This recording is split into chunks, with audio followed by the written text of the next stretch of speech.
너를 기껏 남의 나라 와서 편의점 알바나 시키려고 의대에 보낸 줄 알아. 내가 너를 어떻게 키웠는데? 여기 한국의 한 편의점에서 이국적인 외모의 부녀가 소란을 피우고 있습니다. 편의점 알바 조끼를 입고 있던 여성은 갑자기 무엇인가를 보여주는데요. 봐요. 아빠가 아무리 의사여도 제가 더 많이 벌잖아요. 그녀의 한마디에 남자는 아무 말도 못하고 굳어버렸다고 하는데요. 대체 이 두 사람은 왜 이런 대화를 하고 있을까요? 아니, 편의점 알바생이 의사보다 돈을 더 번다는 게 무슨 상황인지 한번 들어보시죠.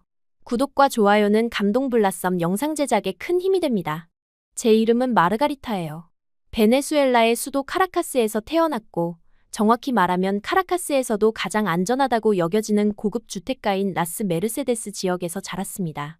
저희 집은 3대째 의사 가문이었어요.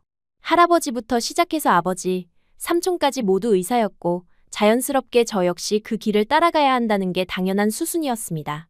할아버지는 카라카스에서 가장 유명한 심장외과 의사 중 한 분이셨어요. 병원 로비에는 아직도 할아버지의 사진이 걸려 있고, 사람들은 그 앞을 지날 때마다 경의를 표했습니다. 아버지 역시 신경외과 전문의로서 베네수엘라 전체에서 손꼽히는 실력을 인정받고 계셨어요. 삼촌들도 마찬가지였습니다. 한 분은 소아과 전문의, 다른 한 분은 산부인과 전문의였죠. 어릴 때부터 저는 다른 아이들과는 완전히 다른 환경에서 자랐어요. 집 앞에는 24시간 경비원이 2명씩 교대로 서 있었고, 집 안으로 들어가려면 3단계의 보안 검색을 거쳐야 했습니다. 학교 역시 상류층 자녀들만 다니는 사립학교인 콜레지오 산 이그나시오였어요. 등하교 때는 항상 운전기사가 방탄차로 데려다주고 데리러 왔습니다. 친구들 역시 모두 비슷한 배경을 가진 아이들이었어요. 이사벨라는 베네수엘라에서 가장 큰 석유회사 사장의 딸이었고, 소피아는 대법원 판사의 딸이었습니다. 카를로스는 전 대통령의 손자였고, 디에고는 최대 언론사 회장의 아들이었어요.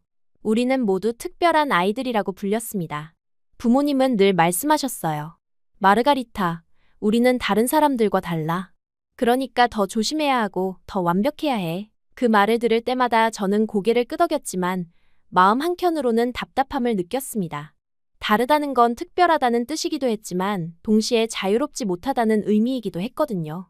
제가 원하는 걸 하는 게 아니라 남들이 기대하는 모습이 되어야 했으니까요. 어린 시절 제가 가장 좋아했던 건 그림 그리기였어요. 색연필로 꽃을 그리거나 크레파스로 바다를 그릴 때가 가장 행복했습니다. 하지만 부모님은 그런 제 모습을 보면서 미간을 찌푸리셨어요. 그림은 취미일 뿐이야. 진짜 중요한 건 공부야. 대신 피아노와 바이올린을 배우라고 하셨습니다. 의사가 되어서도 교양 있는 사람으로 보이려면 클래식 악기 하나 정도는 다룰 줄 알아야 한다고 하시면서 말이에요. 초등학교 때부터 제 하루 일과는 철저하게 계획되어 있었습니다. 오전 6시에 일어나서 아침 식사를 하고 7시에 학교에 가서 오후 3시까지 수업을 받았어요. 집에 돌아오면 4시부터 6시까지는 과외 수업, 6시부터 7시까지는 피아노 레슨, 저녁 식사 후 8시부터 11시까지는 자습 시간이었습니다. 주말에도 마찬가지였어요. 토요일에는 바이올린 레슨과 수학 특강, 일요일에는 교회에 다녀온 후 다음 주 공부 계획을 세웠습니다. 친구들과의 관계도 단순하지 않았어요. 진짜 친구라기보다는 인맥에 가까웠습니다. 서로의 부모가 어떤 일을 하는지, 어떤 대학에 갈 계획인지, 장래에 어떤 도움을 줄 수 있는지. 그런 계산이 항상 뒤따랐어요. 순수하게 좋아서 만나는 친구는 없었습니다. 모든 만남에는 목적이 있었고, 모든 대화에는 의도가 숨어 있었어요. 중학교에 올라가면서부터는 본격적으로 의대 준비가 시작됐습니다. 생물학 과외 선생님이 추가로 오셨고, 화학 실험실도 집에 만들어졌어요. 아버지는 매일 저녁 식사 시간마다 의학에 관한 얘기를 하셨습니다. 오늘은 어떤 질병에 대해 배웠니? 인체의 어떤 부분이 가장 흥미로웠어? 저는 그때마다 적당히 대답했지만 사실 별로 흥미롭지 않았어요. 고등학교에 들어가면서 압박은 더욱 심해졌습니다. 매일 아침 6시에 일어나서 밤 12시까지 공부했어요. 생물학, 화학, 물리학, 수학, 모든 과목이 완벽해야 했습니다. 시험 성적이 조금이라도 떨어지면 아버지의 실망한 표정을 봐야 했고, 그게 저에게는 가장 큰 고통이었어요. 마르가리타, 이 성적으로 어떻게 의대에 가겠어? 우리 가문의 자랑스러운 전통을 이어가야 한다는 걸 잊었니? 매주 토요일 저녁에는 상류층 자녀들만 모이는 파티가 있었습니다. 카라카스 컨트리 클럽에서 열리는 이 파티에는 항상 같은 얼굴들이 모였어요. 여자아이들은 최신 유럽 브랜드 드레스를 입고, 남자아이들은 정장을 차려입고 왔습니다.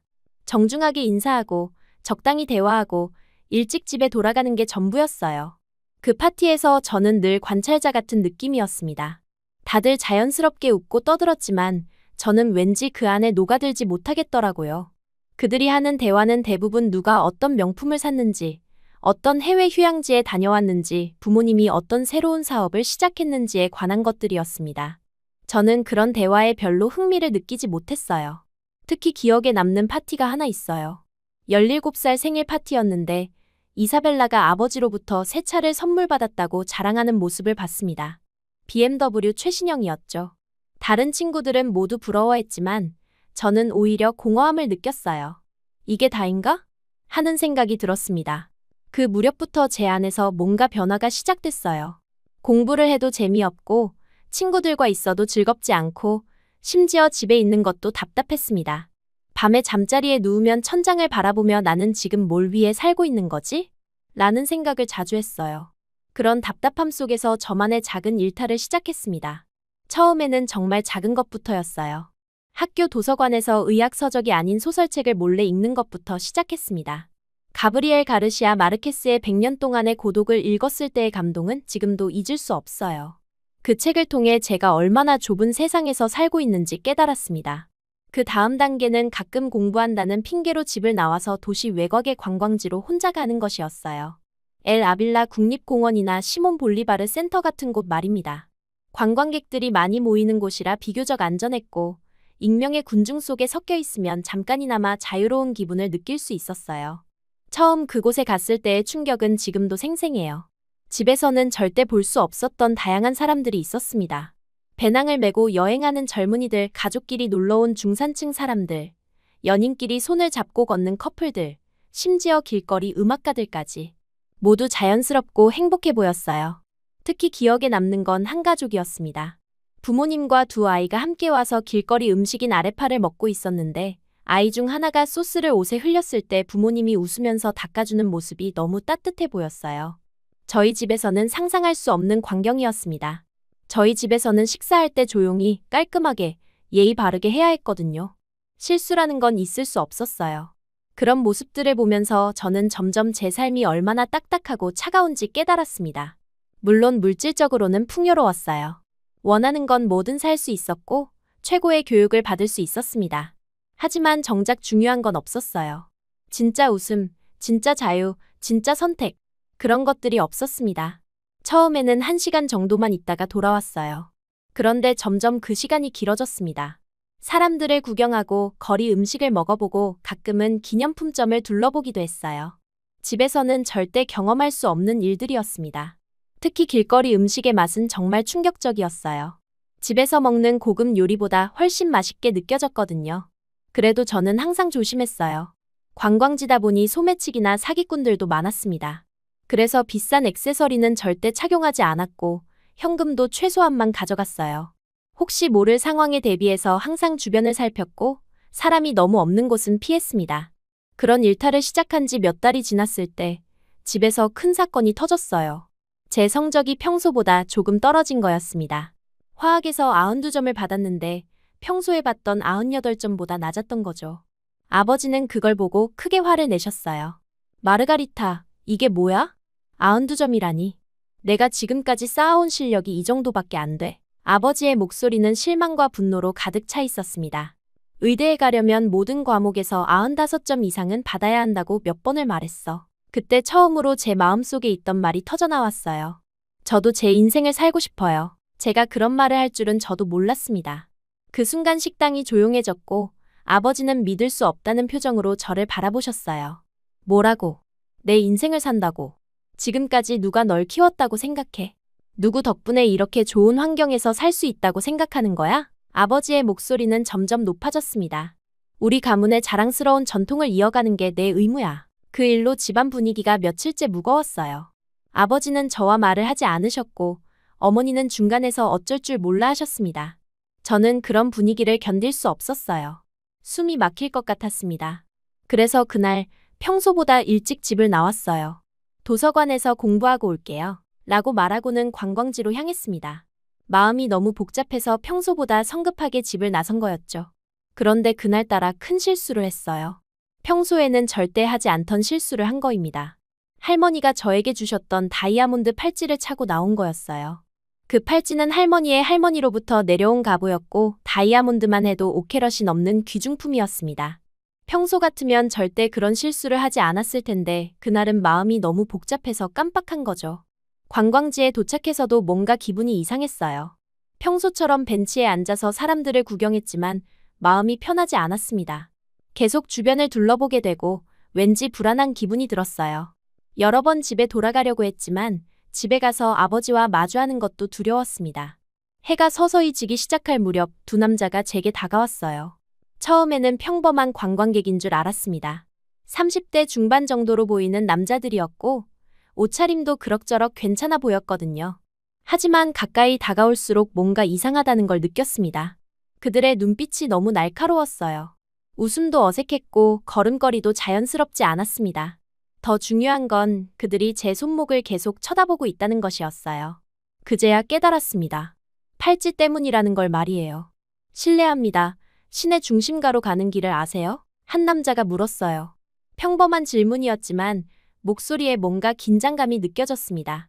저는 본능적으로 한 발짝 뒤로 물러섰어요. 그 순간 다른 남자가 좀 더 노골적으로 제 팔찌를 쳐다봤습니다. 그리고 첫 번째 남자에게 눈짓을 했어요. 저는 그때서야 완전히 깨달았습니다. 이건 단순히 길을 묻는 게 아니라는 걸 말이에요. 하지만 이미 늦었습니다. 그들은 저를 둘러싸고 있었고 주변을 봐도 도움을 요청할 만한 사람이 마땅히 보이지 않았어요. 제 마음은 급격히 뛰기 시작했습니다. 지금까지 살면서 이런 위험한 상황을 경험한 적이 없었거든요. 항상 안전한 환경에서만 살아왔던 제게는 너무나 생소하고 무서운 일이었습니다.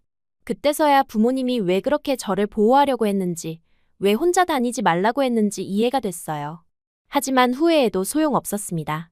이미 상황은 돌이킬 수 없는 지경에 이르렀으니까요. 두 남자가 저를 둘러싼 순간 제 심장은 마치 터질 것 같았어요. 지금까지 살면서 이런 위험한 상황을 한 번도 경험해 본 적이 없었거든요. 아버지가 항상 말씀하셨던 바깥 세상의 위험이 현실이 되는 순간이었습니다. 아가씨, 그 예쁜 팔찌 좀 보자. 한 남자가 낮은 목소리로 말했어요. 이미 길을 묻는 척하는 연기는 그만둔 상태였습니다. 다른 남자는 제 주변을 빙글빙글 돌면서 혹시 다른 사람이 오지 않는지 경계하고 있었어요.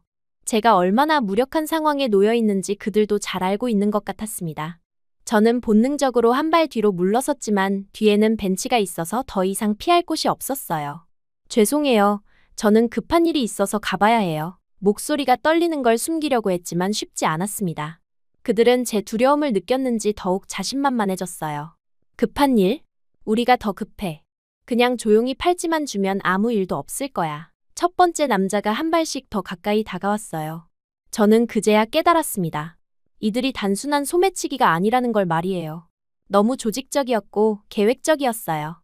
아마 관광지에서 혼자 다니는 부유해 보이는 사람들을 노리는 전문 강도들인 것 같았습니다. 제 손은 무의식적으로 팔찌를 감싸려고 했어요. 하지만 그 순간 더 큰 실수를 했습니다. 그 동작이 오히려 팔찌가 얼마나 중요한 물건인지 알려준 것 같았거든요. 두 남자의 눈빛이 더욱 탐욕스러워졌어요. 보니까 꽤 비싼 것 같은데. 다이아몬드지? 두 번째 남자가 음흉하게 웃으며 말했습니다. 혹시 다른 귀중품도 있는 거 아니야? 가방 좀 보자. 그때 저는 정말 절망적이었어요. 주변을 둘러봐도 도움을 요청할 사람이 없었습니다. 평소 같으면 관광객들로 붐비는 시간대였는데 하필 그날은 사람이 많지 않았어요. 몇몇 사람들이 멀리서 이쪽을 보고 있긴 했지만 다들 관여하고 싶어하지 않는 표정이었습니다. 도와주세요. 저는 큰 소리로 외쳤어요. 하지만 사람들은 오히려 더 멀어졌습니다. 베네수엘라에서는 이런 상황에 개입했다가 더 큰 피해를 당하는 경우가 많았거든요. 사람들의 반응을 보면서 저는 더욱 절망했어요. 첫 번째 남자가 제 손목을 거칠게 잡았습니다. 조용히 해. 소리 지르지 말고 팔찌만 벗어. 그럼 아무 일 없었던 것처럼 보내줄게. 하지만 그의 눈빛을 보니 그런 약속을 지킬 것 같지 않았어요. 팔찌를 뺏고 나서도 더 많은 걸 요구할 것 같았습니다. 저는 필사적으로 저항했어요. 놓아주세요. 제발. 하지만 제 힘으로는 어쩔 수 없었습니다. 남자는 제 팔을 더 세게 잡아당겼고 팔찌를 억지로 빼려고 했어요. 그 과정에서 제 옷소매가 찢어지는 소리가 들렸습니다. 아, 저는 고통스러운 비명을 질렀어요. 팔찌가 꽉 끼는 편이라 억지로 빼려다 보니 손목이 다칠 것 같았습니다. 두 번째 남자는 제 가방을 뺏으려고 했고 저는 그것도 막으려고 했어요. 그 순간 정말 무서웠습니다. 이대로 끝나는 건 아닌지, 혹시 더 나쁜 일이 생기는 건 아닌지. 바로 그때였어요. 뒤에서 빠르게 뛰어오는 발소리가 들렸습니다. 야! 누군가가 큰 소리로 외쳤어요. 저와 두 남자 모두 그쪽을 돌아봤습니다. 동양계 남자가 우리 쪽으로 뛰어오고 있었어요. 키는 그리 크지 않았지만 달리는 모습이 매우 민첩해 보였습니다. 두 강도는 잠깐 당황한 것 같았어요. 아마 이런 상황에서 누군가 개입할 거라고는 예상하지 못했나 봐요. 뭐야, 저 자식? 첫 번째 남자가 중얼거렸어요. 하지만 곧 안심한 것 같았습니다. 상대가 혼자였고 자신들보다 작아 보였거든요. 신경 쓰지 마. 금방 처리하고 가자. 하지만 그들의 판단은 완전히 틀렸습니다. 그 동양계 남자가 우리에게 도달한 순간 정말 순식간에 모든 게 끝났어요. 제가 무슨 일이 일어났는지 제대로 볼 수도 없을 만큼 빨랐습니다. 첫 번째 남자가 제 손목을 잡고 있던 손이 갑자기 풀렸어요. 그리고 아! 하는 비명소리와 함께 그가 바닥에 넘어졌습니다. 두 번째 남자도 마찬가지였어요. 뭔가 빠른 동작들이 일어났고 그 다음 순간에는 두 남자 모두 땅바닥에 굴러다니고 있었어요. 저는 그 모든 걸 넋을 잃고 바라봤습니다. 영화에서나 볼 법한 일이 실제로 일어나고 있었거든요. 그 동양계 남자는 숨도 크게 차지 않은 채로 두 강도를 제압했어요. 마치 이런 일에 익숙한 것처럼 보였습니다. 두 강도는 일어나려고 했지만 그때마다 그 남자가 뭔가 하면 다시 바닥에 주저앉았어요. 결국 그들은 포기하고 도망갔습니다. 다음에 보자. 같은 협박을 하면서 말이에요. 하지만 그들의 목소리에는 자신감이 전혀 없었어요. 모든 게 조용해진 후 그 남자가 저를 돌아봤어요. 괜찮아요? 어눌한 스페인어였지만 그 목소리에서는 진정한 걱정이 느껴졌습니다. 그리고는 자신의 외투를 벗어서 제 어깨에 걸쳐줬어요. 저는 그제야 제 상황을 깨달았습니다. 옷은 찢어져 있었고 손목은 빨갛게 부어 있었어요. 온몸이 떨리고 있었습니다. 고마워요. 겨우 그 말만 할 수 있었어요. 다쳤어요? 그가 제 손목을 살펴봤어요. 다행히 큰 상처는 없었지만 빨갛게 부어 있었습니다. 병원 가야겠어요. 아니에요. 괜찮아요. 저는 고개를 저었습니다. 병원에 가면 집에서 이 일을 알게 될 텐데 그럼 더 이상 혼자 나올 수 없을 거였어요. 정말 괜찮습니다. 그는 잠깐 망설이다가 물었어요. 그럼 커피라도 마실래요? 놀랐을 텐데 정말 서투른 스페인어였지만 오히려 그게 더 진실하게 느껴졌습니다. 저는 그제야 그를 제대로 봤어요. 키는 175cm 정도로 그리 크지 않았지만 어깨가 넓고 단단해 보였습니다. 얼굴은 동양적이면서도 친근해 보였어요. 특히 눈빛이 정말 맑았습니다. 지금까지 만났던 남자들과는 완전히 달랐어요. 네, 그럴게요. 저는 대답했습니다. 사실 아직도 다리가 후들거렸거든요. 그와 함께 근처 카페로 걸어가면서 저는 계속 그를 곁눈질했어요. 대체 이 사람이 누구일까 하는 호기심이 생겼습니다. 카페에 앉아서 커피를 주문한 후 그가 자신을 소개했어요. 저는 김두호예요. 한국에서 왔습니다. 그의 스페인어는 정말 어설퍼서 때로는 손짓을 섞어가며 말해야 했어요. 한국이요? 저는 놀랐습니다. 한국 사람을 직접 본 건 처음이었거든요. 여행 오신 거예요? 네. 사실은 그가 머리를 극적이며 웃었어요. 카리브해를 보고 싶었는데 비행기표를 잘못 예약해서 여기 온 거예요. 저는 그 말에 웃음이 나왔어요. 카리브해요? 여기서 차로 1시간만 가면 있는데요. 정말요? 그의 눈이 밝아졌습니다. 어떻게 가요? 그 순간 저는 충동적으로 말했어요. 제가 보여드릴까요? 진짜 예쁜 카리브해를. 두오는 잠깐 망설였어요.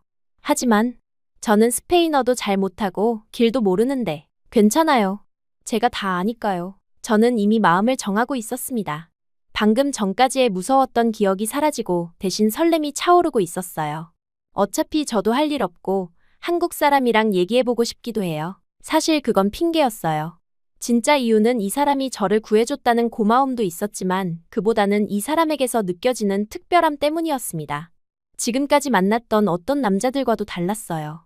계산적이지 않고 가식적이지도 않고 순수해 보였습니다. 두오는 잠깐 생각하더니 고개를 끄덕였어요. 그럼 부탁드릴게요. 그 순간 저는 깨달았습니다. 지금 제가 뭘 하려는 건지 말이에요. 집에 거짓말을 하고 낯선 외국인과 함께 여행을 떠나려는 거였습니다. 평생 그런 일은 상상도 해본 적이 없었어요. 하지만 무섭지 않았어요. 오히려 가슴이 두근거렸습니다. 마치 새로운 세상의 문이 열리는 것 같은 느낌이었어요. 두호를 보면서 저는 확신했습니다. 이 사람은 믿을 만하다고 말이에요. 그럼 내일 아침에 만날까요? 저는 제안했어요. 짐도 준비해야 하고. 네, 좋아요. 두호가 웃으며 대답했습니다. 고마워요. 정말로. 카페를 나서면서 저는 마음을 정했습니다. 집에는 아무 말도 하지 않기로 했어요. 어차피 평소에도 늦게 들어오는 날이 많았고 하루 정도는 괜찮을 거라고 생각했습니다. 그때 저는 정말 순진했어요. 이 결정이 얼마나 큰 파장을 일으킬지 전혀 예상하지 못했거든요. 집에 돌아가서 짐을 쌀 때 저는 정말 설렜어요. 지금까지의 인생에서 이런 모험을 해본 적이 없었거든요. 옷을 고르면서도 신경이 쓰였어요. 너무 비싸 보이는 옷을 입으면 또 위험할 수 있을 것 같았고 그렇다고 너무 평범하면 어색할 것 같았거든요. 결국 단순한 원피스와 편한 샌들을 골랐습니다. 액세서리도 최소한으로만 했어요. 오늘 있었던 일 때문에 더욱 조심스러워졌거든요. 그날 밤 저는 잠이 오지 않았어요. 내일이 너무 기대됐습니다. 한국이라는 나라는 어떤 곳일까? 두호는 어떤 사람일까? 함께 보는 카리브해는 어떨까? 온갖 생각들이 머릿속을 스쳤어요. 동시에 약간의 걱정도 됐습니다. 제가 너무 충동적으로 행동하는 건 아닌지, 부모님이 알면 어떻게 될지. 하지만 그런 걱정보다는 설렘이 더 컸어요. 다음 날 아침, 약속 장소에서 두호를 만났을 때 저는 정말 기뻤어요. 그가 진짜로 나타났다는 게 신기했거든요. 어쩐지 꿈 같은 일이라 혹시 착각이었나 싶기도 했는데 실제로 그가 거기 서 있었어요. 안녕하세요. 두호가 어색하게 인사했어요. 그의 스페인어는 여전히 서툴렀지만 오히려 그게 더 매력적으로 느껴졌습니다. 안녕하세요. 준비됐어요? 저는 밝게 웃으며 대답했어요. 진짜 예쁜 바다를 보여드릴게요. 그렇게 우리의 여행이 시작됐습니다. 버스를 타고 카리브해로 향하는 길. 저는 창밖을 보면서 생각했어요. 지금 이 순간이 제 인생에서 가장 자유로운 시간이 될 거라고 말이에요. 그리고 그 예감은 틀리지 않았습니다. 두호와 함께 있으면서 저는 점점 새로운 세상을 발견하게 됐어요. 그의 단순하지만 진실한 모습, 작은 것에도 감동하는 마음, 그리고 저를 하나의 독립된 사람으로 대하는 태도. 모든 게 신선했습니다. 하지만 그때의 저는 몰랐어요. 단 하루의 여행이라고 생각했던 이 시간이 며칠로 늘어날 거라는 것도, 그로 인해 집에서 얼마나 큰 난리가 날 거라는 것도 말입니다. 이제 정말로 제 인생에서 가장 큰 모험이 시작되는 거였어요. 버스에서 내렸을 때 보인 카리브해의 첫 모습은 정말 숨이 막힐 정도로 아름다웠어요. 에메랄드빛 바다와 하얀 모래사장 그리고 야자수들이 바람에 흔들리는 모습. 하지만 무엇보다 특별했던 건 그 순간을 두호와 함께하고 있다는 사실이었습니다. 두호가 바다를 보며 감탄하는 모습이 너무 순수해 보였어요. 그의 눈이 반짝거리는 걸 보니 저도 덩달아 기분이 좋아졌습니다. 지금까지 이런 곳을 수없이 봐왔지만 누군가와 함께 보는 카리브해는 처음이었거든요. 첫날은 해변에서 대부분의 시간을 보냈어요. 두호는 한국에서는 이런 바다를 보기 어렵다고 했습니다. 바닷물에 발을 담그고 앉아서 서로의 이야기를 나눴어요. 그의 한국 이야기, 제 베네수엘라 이야기. 서로 완전히 다른 세상에서 살아온 사람들이라는 걸 새삼 느꼈습니다. 두호는 가족 얘기를 할 때 특히 따뜻한 표정을 지었어요. 어머니가 음식을 정말 잘하신다고 김치찌개와 된장찌개를 끓여주신다고 말했습니다. 집에 가면 항상 뭔가 끓이고 계신다는 그런 평범한 일상이 저에게는 너무나 부러웠어요. 저희 집에서는 요리사가 모든 식사를 준비했고 가족끼리 둘러앉아 정겨운 대화를 나누는 일은 거의 없었거든요. 아버지에 대해서도 들려줬어요. 조용하시지만 가족을 정말 사랑하신다고, 여행 간다고 했을 때도 용돈을 챙겨주시며 조심하라고 하셨다고 했습니다. 두호의 말에서는 가족에 대한 깊은 애정이 느껴졌어요. 저는 그런 이야기를 들으면서 묘한 부러움을 느꼈어요. 물질적으로는 훨씬 풍요로운 환경에서 자랐지만 정작 중요한 건 없었다는 생각이 들었습니다. 진짜 사랑, 진짜 관심, 진짜 대화. 그런 것들이 그리워졌어요. 그날 저녁 해변가의 작은 식당에서 파베온과 생선구이를 먹었습니다. 두호는 처음 먹어보는 음식임에도 불구하고 맛있다며 계속 먹었어요. 한국에서도 먹을 수 있을까 궁금해하는 그런 순수한 반응이 저에게는 너무 매력적으로 느껴졌습니다. 식당 주인 아주머니가 우리를 신혼부부로 착각하고 서비스 음료를 주셨을 때 저희는 서로 얼굴이 빨개지면서 당황했어요. 하지만 그 순간이 싫지 않았습니다. 오히려 마음 한구석이 따뜻해지는 느낌이었어요. 둘째 날에는 작은 어촌 마을을 둘러봤어요. 낡은 버스를 타고 구불구불한 산길을 1시간 정도 달렸습니다. 버스는 에어컨도 없었고 좌석도 불편했지만 창밖으로 보이는 풍경이 너무 아름다워서 전혀 힘들지 않았어요. 두오도 신기해하며 계속 사진을 찍었습니다. 어촌 마을은 정말 소박했어요. 화려한 리조트나 관광시설은 없었지만 사람들의 웃음소리와 아이들이 뛰어노는 모습이 있었습니다. 어부 할아버지가 갓 잡은 생선을 보여주시며 자랑하는 모습, 아주머니들이 모여 앉아 수다를 떨고 있는 모습. 모든 게 자연스럽고 평화로웠어요. 두오가 저런 삶도 괜찮을 것 같다고 복잡하지 않고 단순하다고 말했을 때 저도 완전히 공감했습니다. 정말 평화로워 보였고 서로 아끼고 나누는 모습이 부러웠어요. 그때 저는 처음으로 깨달았습니다. 제가 진정으로 원하는 삶이 무엇인지 말이에요. 그날 밤 해변가의 해먹에서 잤어요. 처음에는 좀 어색했지만 파도 소리를 들으며 별을 바라보니 마음이 편안해졌습니다. 두오는 한국의 별자리에 대해 얘기해줬고 저는 베네수엘라의 전설들을 들려줬어요. 두오가 갑자기 제가 정말 특별한 분 같다고 처음 만났을 때부터 뭔가 다르다고 생각했다고 말했어요. 다른 사람들과는 달리 진실하고 꾸미지 않고 있는 그대로라고 했습니다. 그 말을 들으니 가슴이 뭉클했어요. 지금까지 사람들이 저를 볼 때는 항상 의사 집안의 딸이라는 타이틀부터 봤거든요. 하지만 두오는 그런 걸 모르는 상태에서 저 자체를 봐준 거였어요. 셋째 날이 되자 저는 정말로 이 시간이 끝나는 게 아쉬웠어요. 내일이면 집으로 돌아가야 하고 다시 그 답답한 일상으로 돌아가야 했습니다. 그 생각을 하니 갑자기 마음이 무거워졌어요. 용기를 내어 두오에게 말했습니다. 한국에 가고 싶다고, 그가 있는 곳에 가고 싶다고 말이에요. 두오는 깜짝 놀란 표정을 지었지만 곧 진지해졌습니다. 저는 정말 이 기분을 계속 느끼고 싶다고, 처음으로 제 자신이 된 것 같다고 말했어요. 자유롭고 행복한 이 느낌을 놓치고 싶지 않다고 했습니다. 하지만 두오는 진지한 얼굴로 가족에게 제대로 말했냐고 부모님 허락은 받아야 한다고 했어요. 한국은 베네수엘라에서 정말 멀다면서 말입니다. 그 말에 저는 더욱 마음이 깊어졌어요. 이 사람은 정말 책임감이 있고 신중한 사람이었습니다. 충동적으로 행동하지 않고 제 입장에서도 생각해주고 그런 모습이 더욱 믿음직스러웠어요. 저도 충동적으로 하면 안 되겠다고 인정했습니다. 집에 가서 부모님과 진지하게 얘기해보겠다고, 이건 충동이 아니라 선택이어야 한다고 다짐했어요. 그날 밤 마지막으로 해변을 걸었어요. 달빛이 바다를 비추는 모습이 정말 로맨틱했습니다. 두오가 제 손을 살짝 잡아줬을 때 그 따뜻한 온기가 너무 좋았어요. 두오는 제가 한국에 오면 한강도, 남산도, 맛있는 음식들도 많이 보여주겠다고 했습니다. 그 목소리에는 기대감이 가득했어요. 저도 정말 기대된다고 진심으로 대답했습니다. 하지만 그때의 저는 몰랐어요. 집에서 얼마나 큰 폭풍이 기다리고 있는지 말입니다. 3일 동안 연락을 하지 않았던 저를 찾기 위해 온 집안이 발칵 뒤집어졌다는 것도 몰랐어요. 넷째 날 아침, 집으로 돌아가는 버스에서 저는 핸드폰을 켰습니다. 그 순간 쏟아져 나온 건 수십 통의 부재중 전화와 메시지들이었어요. 어머니, 아버지, 삼촌, 심지어 평소에 연락하지 않던 친척들까지 모든 사람이 저를 찾고 있었습니다. 가장 최근 메시지는 어머니의 것이었어요. 제발 연락하라는, 아버지가 경찰서에 신고했다는, 모두 미칠 것 같다는 내용이었습니다. 그제야 저는 깨달았습니다. 제가 얼마나 큰 실수를 했는지 말이에요.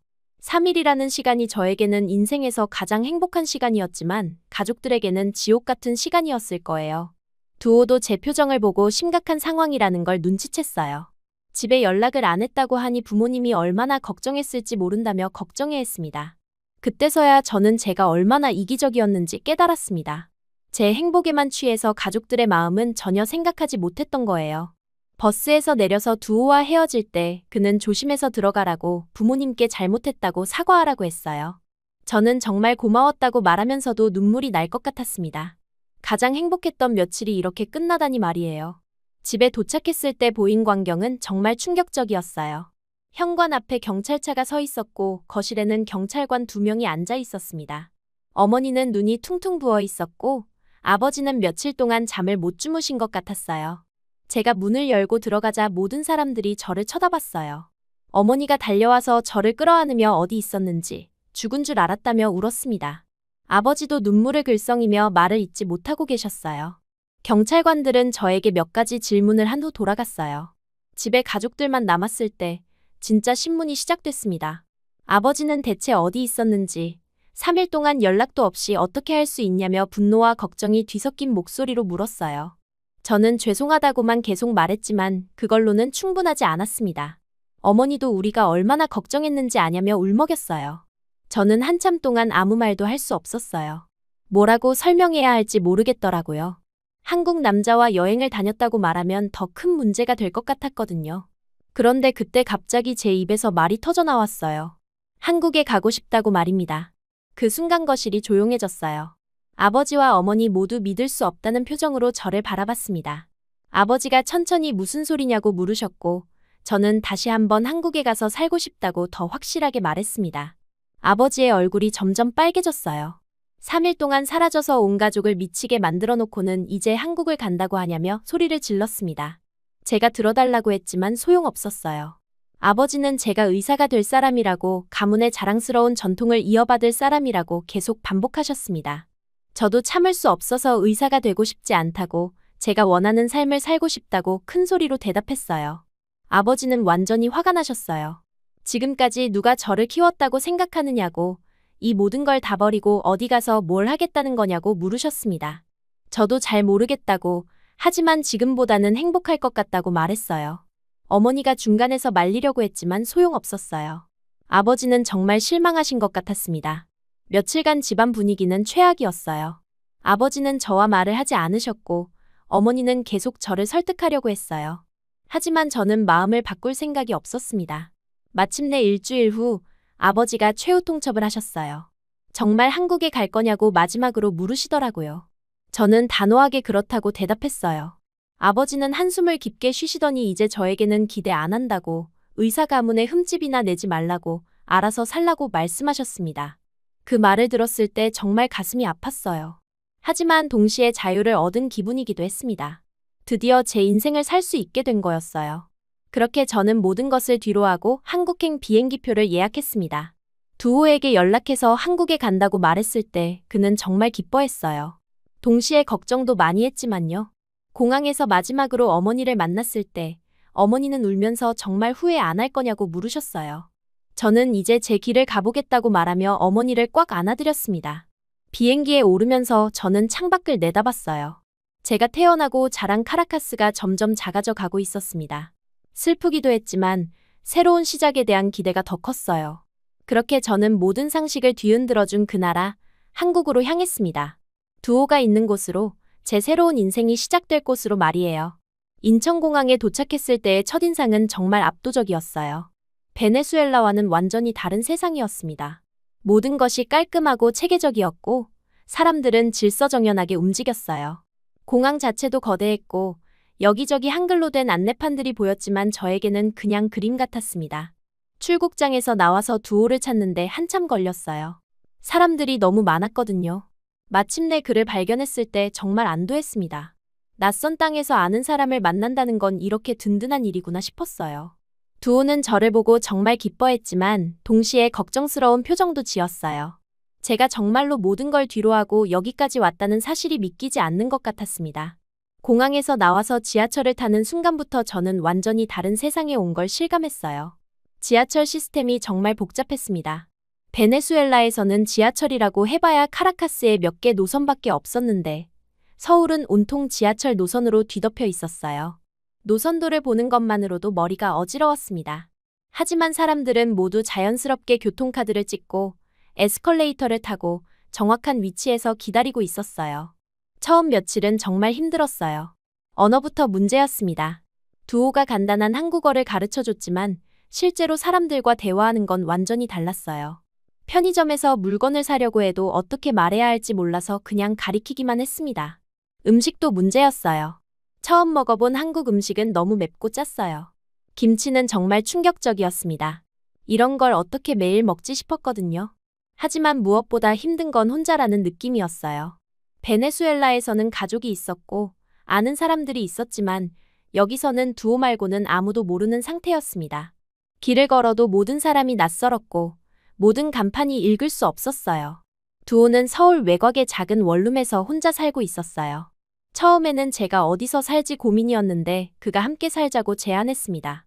물론 조심스럽게 말했어요. 아직 결혼한 사이도 아니고 제가 부담스러워할 수도 있다는 걸 아니까요.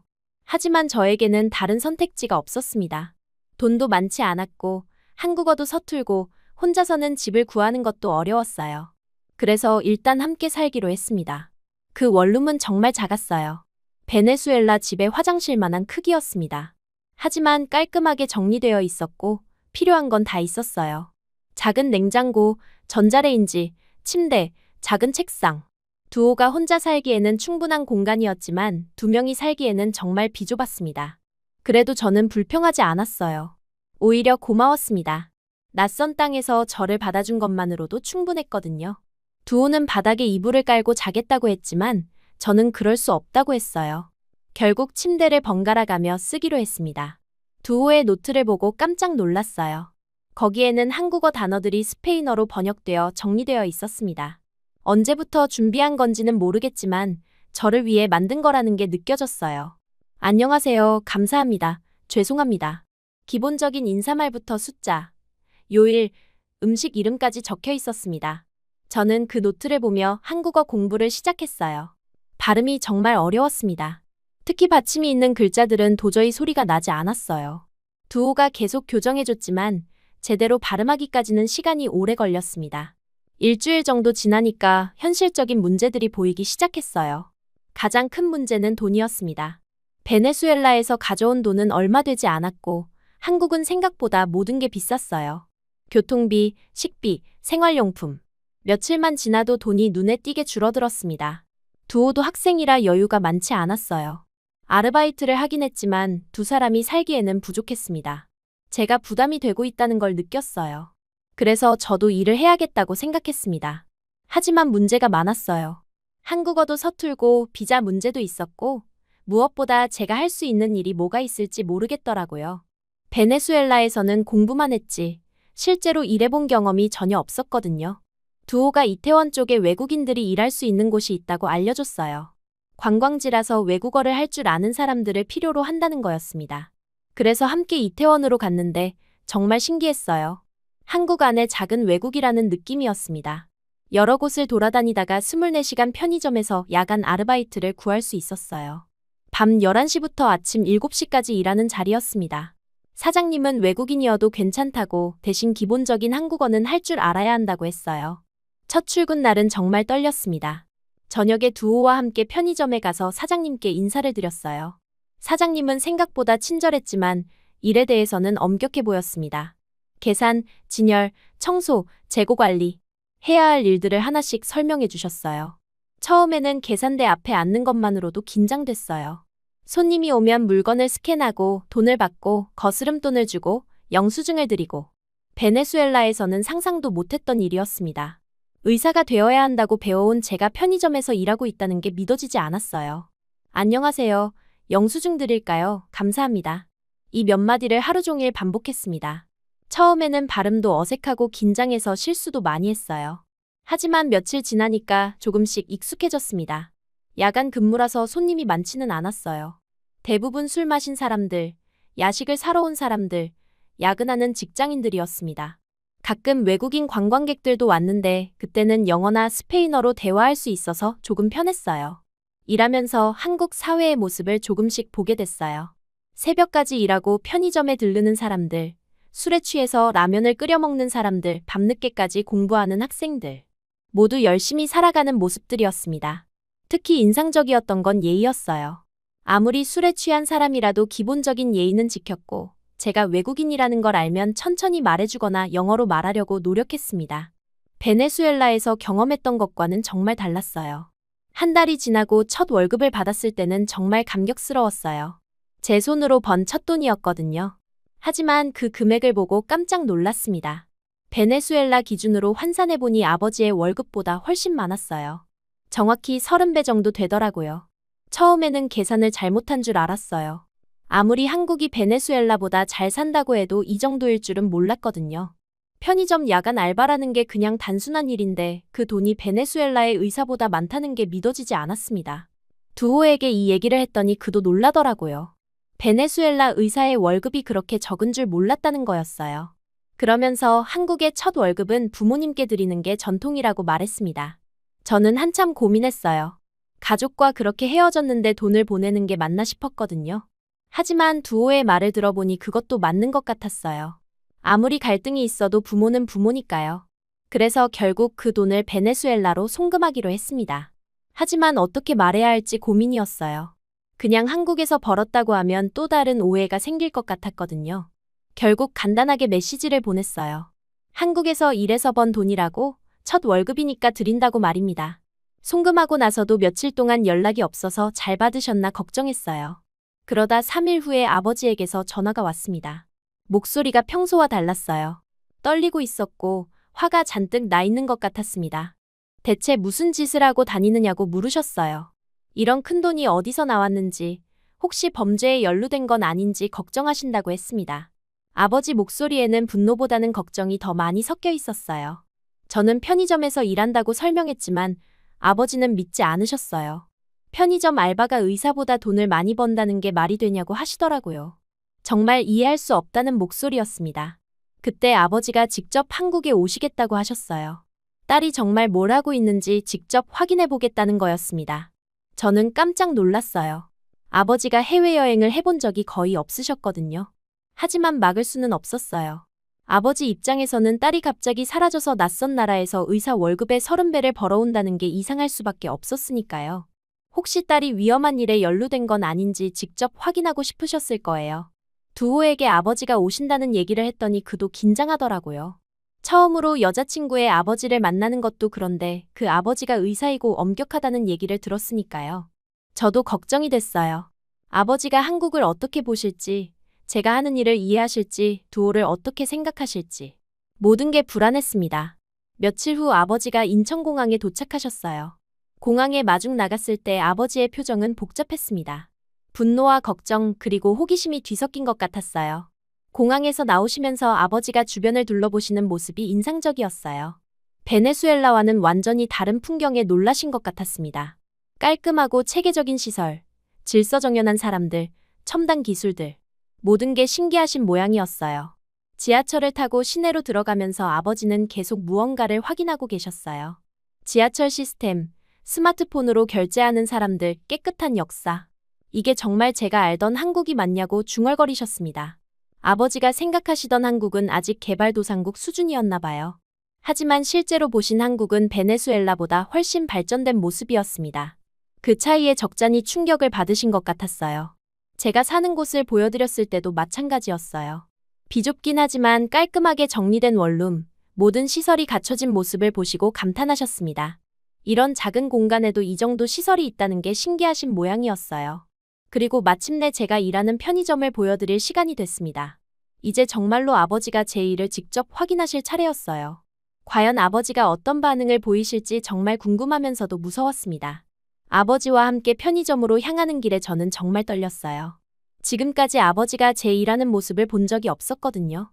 더군다나 의사가 되어야 한다고 평생 말씀하셨던 아버지가 제가 편의점에서 일하는 걸 보신다면 어떤 반응을 보이실지 상상이 안 됐습니다.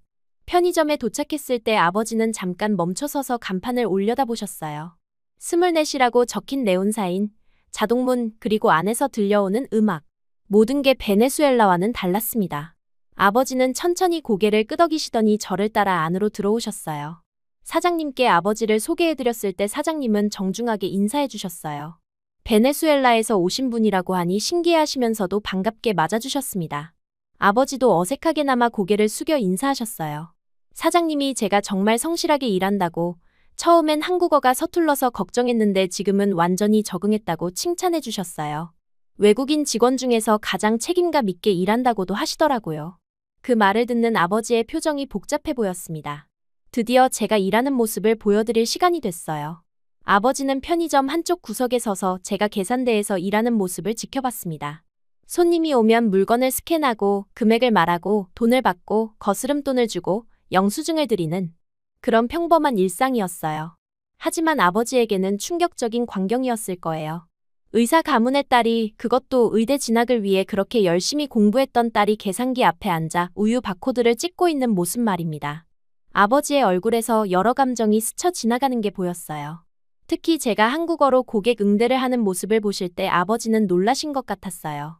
몇 달 전까지만 해도 한국어를 전혀 몰랐던 제가 이제는 자연스럽게 대화하고 있었거든요. 물론 아직 완벽하지는 않았지만 일상 업무에는 문제없을 정도였습니다. 1시간 정도 지켜보시던 아버지가 조용히 물으셨어요. 저게 정말 제가 한 달 동안 벌었다는 그 돈을 버는 일이냐고 말입니다. 너무나 단순해 보이는 일인데 그런 큰 돈을 벌 수 있다는 게 믿어지지 않는다고 하셨어요. 사장님이 한국의 최저임금에 대해 설명해 주셨어요. 야간 근무 수당까지 포함하면 월급이 꽤 된다고, 특히 성실하게 일하는 직원에게는 보너스도 준다고 하셨습니다. 아버지는 그 얘기를 들으면서 계속 고개를 저으셨어요. 편의점을 나와서 근처 카페에 앉았을 때 아버지는 한동안 아무 말씀도 하지 않으셨어요. 커피를 마시면서 창밖을 바라보시는 모습이 깊은 생각에 빠져 있는 것 같았습니다. 저도 뭐라고 말해야 할지 몰라서 조용히 기다렸어요. 마침내 아버지가 입을 여셨어요. 정말 말도 안 된다고 베네수엘라에서 의사로 평생 일해온 자신보다 편의점에서 야간 알바를 하는 딸이 더 많이 번다는 게 받아들여지지 않는다고 하셨습니다. 자존심이 상한다기보다는 그냥 현실이 이해되지 않는다는 표정이었어요. 그 다음 며칠 동안 아버지는 한국을 둘러보셨어요. 저와 두오가 번갈아 가며 안내해드렸는데 아버지는 보는 것마다 놀라셨습니다. 지하철 시스템의 정교함, 스마트폰으로 모든 결제를 하는 사람들, 키오스크로 음식을 주문하는 시스템. 모든 게 베네수엘라보다 앞서 있었어요. 특히 병원을 보셨을 때는 더욱 충격을 받으신 것 같았어요. 첨단 의료 장비들, 체계적인 시스템, 깔끔한 시설. 베네수엘라의 병원과는 비교가 안 되는 수준이었습니다. 아버지는 여기서 의사로 일한다면 어떨까 하는 생각을 하신 것 같았어요. 한국의 의료 시스템에 대해 알아보시면서 아버지는 점점 더 혼란스러워 하셨어요. 한국의 의사들이 얼마나 체계적으로 교육받고 얼마나 좋은 환경에서 일하는지 보시면서 자신의 상황과 비교하게 되신 것 같았습니다. 두오도 아버지를 모시는데 정말 최선을 다했어요.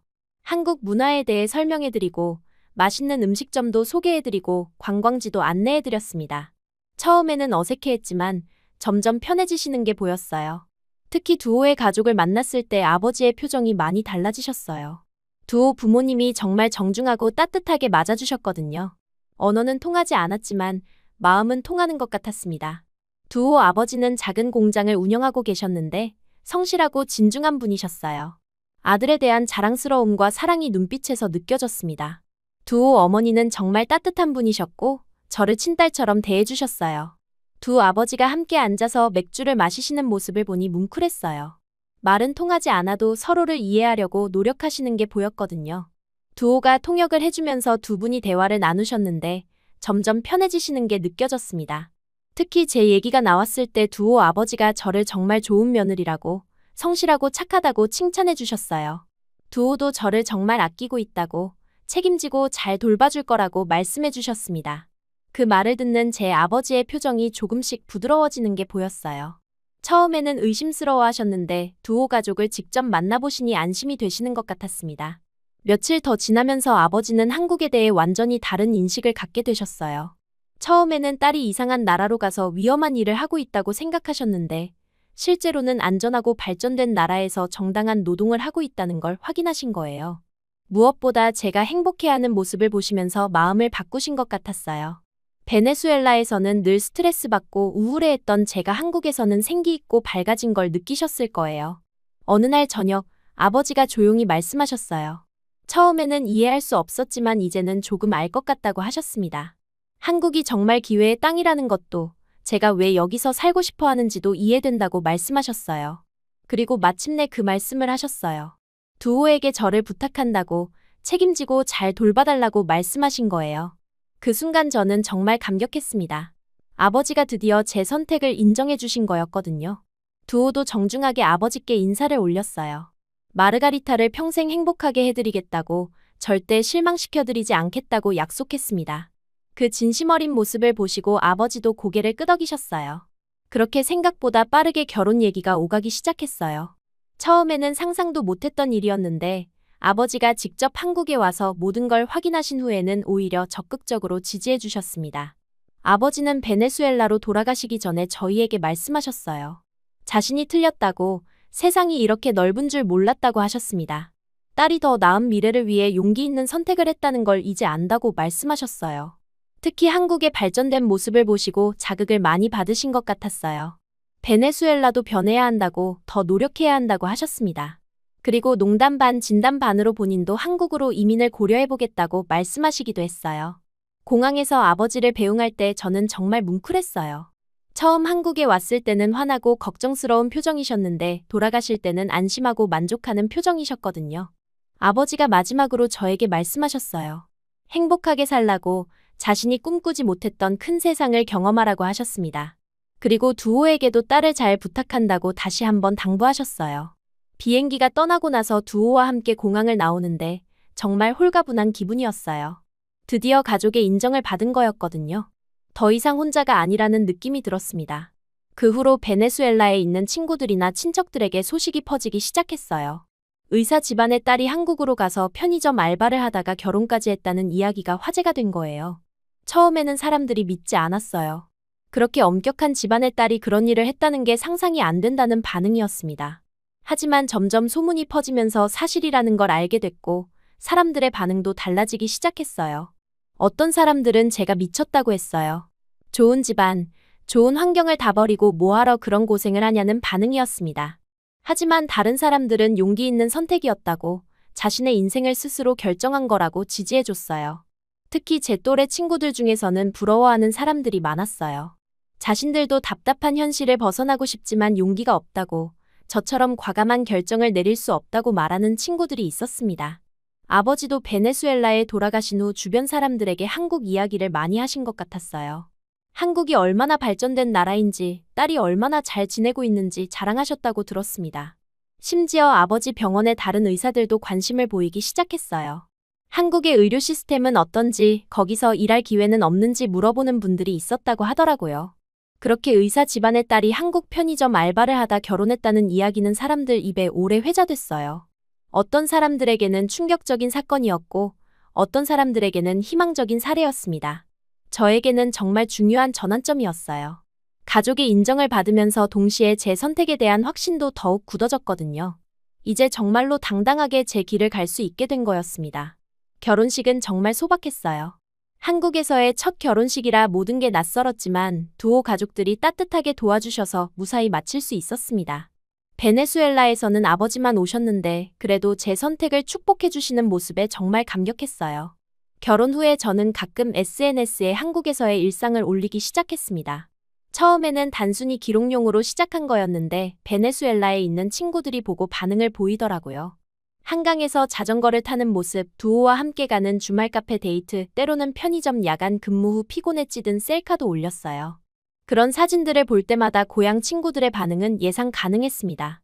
의사 집안 딸이 고작 한다는 게 바리스타냐는 식의 조롱이었어요. 거짓골이 되고 싶냐는 말도 서슴없이 했습니다. 처음에는 그런 댓글들이 상처가 됐지만 점점 신경 쓰지 않게 됐어요. 실제로 제 삶은 베네수엘라에서보다 훨씬 충실했거든요. 편의점 일을 하면서 한국어도 늘었고 다양한 사람들을 만나면서 사회 경험도 쌓였습니다. 무엇보다 제가 번 돈으로 스스로 살아간다는 자립감이 좋았어요. 몇 달 후에는 더 좋은 기회가 생겼습니다. 이태원에 있는 작은 베이커리 카페에서 매니저로 일할 기회가 온 거예요. 편의점보다는 급여가 좀 더 좋았고 무엇보다 제가 좋아하는 분야였습니다. 어릴 때부터 요리나 베이킹에 관심이 많았거든요. 그 베이커리는 한국인 사장님이 운영하는 곳이었는데 외국인 고객들이 많아서 스페인어를 할 줄 아는 직원을 찾고 있었어요. 제게는 완벽한 기회였습니다. 한국어, 영어, 스페인어를 모두 할 수 있으니까요. 일을 시작하고 나서 정말 만족스러웠어요. 커피를 내리고 빵을 굽고 고객들과 대화하는 일상이 즐거웠습니다. 특히 남미에서 온 관광객들을 만날 때는 정말 기뻤어요. 고향의 향수를 달래주는 느낌이었거든요. 두호도 그 시기에 새로운 일을 시작했습니다. 원래 기계 쪽에 관심이 많았던 그는 작은 자동차 정비소에서 일하게 됐어요. 처음에는 견습생으로 시작했지만 성실하고 꼼꼼한 성격 덕분에 금방 인정받았습니다. 몇 년이 지나자 두호는 아예 그 정비소를 인수하게 됐어요. 사장님이 은퇴하면서 두호에게 넘겨주신 거였습니다. 동네에서 신뢰받는 정비사로 자리 잡은 두호를 보면서 정말 자랑스러웠어요. 저희의 삶이 안정되면서 SNS에 올리는 사진들도 달라졌습니다. 더 여유로워 보이고 행복해 보였어요. 새로운 아파트로 이사한 모습, 제가 직접 만든 케이크들, 두호와 함께 여행 다닌 사진들. 모든 게 활기차 보였습니다. 그런 변화를 지켜보던 베네수엘라 친구들의 반응도 달라지기 시작했어요. 처음에는 조롱하던 친구들이 점점 궁금해하기 시작한 거예요. 어떻게 그렇게 안정된 생활을 할 수 있는지, 한국이 정말 그렇게 좋은 나라인지 물어보기 시작했습니다. 특히 베네수엘라의 경제 상황이 더 악화되면서 그런 관심이 더 커졌어요. 제가 편의점에서 벌던 돈이 베네수엘라 의사 월급의 30배라는 이야기가 퍼지면서 사람들이 진짜로 관심을 갖기 시작한 거였습니다. 어느 날 두오가 말했어요. 베네수엘라에 가서 친구들에게 직접 보여주라고, 누가 진짜 잘 살고 있는지 증명해보라고 했습니다. 그 말에 저는 미소를 지었어요. 정말 좋은 아이디어라고 생각했거든요. 마침 결혼 후 처음으로 베네수엘라에 갈 기회가 생겼습니다. 아버지 생신도 있었고 오랜만에 가족들을 만나고 싶기도 했어요. 두오도 함께 가기로 했습니다. 베네수엘라에 도착했을 때 공항부터 변화가 느껴졌어요. 몇 년 사이에 시설이 더 낡아 보였고 사람들의 표정도 어두워진 것 같았습니다. 경제 상황이 악화되면서 모든 게 힘들어진 거였어요. 집에 도착해서 가족들을 만났을 때는 정말 반가웠습니다. 아버지는 저를 보시고 많이 달라졌다고 하셨어요. 표정이 밝아졌고 더 자신감 있어 보인다고 말씀하셨습니다. 며칠 후 친구들을 만날 약속을 잡았어요. 예전에 저를 조롱하던 그 친구들 말이에요. 하지만 이번에는 제가 주도권을 쥐고 있었습니다. 카라카스에서 가장 고급스러운 레스토랑을 통째로 예약했거든요. 친구들이 레스토랑에 도착했을 때 표정이 놀라움 그 자체였어요. 이런 곳을 예약한다는 건 정말 큰돈이 필요한 일이었거든요. 베네수엘라 기준으로는 몇 달 월급에 해당하는 금액이었습니다. 식사를 하면서 친구들은 진짜로 궁금해하기 시작했어요. 한국이 도대체 어떤 나라냐고, 어떻게 이런 생활이 가능하냐고 물었습니다. 이제는 조롱이 아니라 진심 어린 관심이었어요. 저는 담담하게 대답했습니다. 한국은 일한 만큼 벌 수 있고 노력하는 사람을 존중해주는 나라라고 말했어요. 물론 쉽지 않았지만 공정한 기회가 있는 곳이라고 설명했습니다. 친구들은 모두 진지하게 들었어요. 그중 몇 명은 자신들도 해외로 나가고 싶다고 말했습니다. 베네수엘라에서는 아무리 노력해도 미래가 보이지 않는다고 하더라고요. 그 자리에서 제가 가장 강조한 건 용기였어요.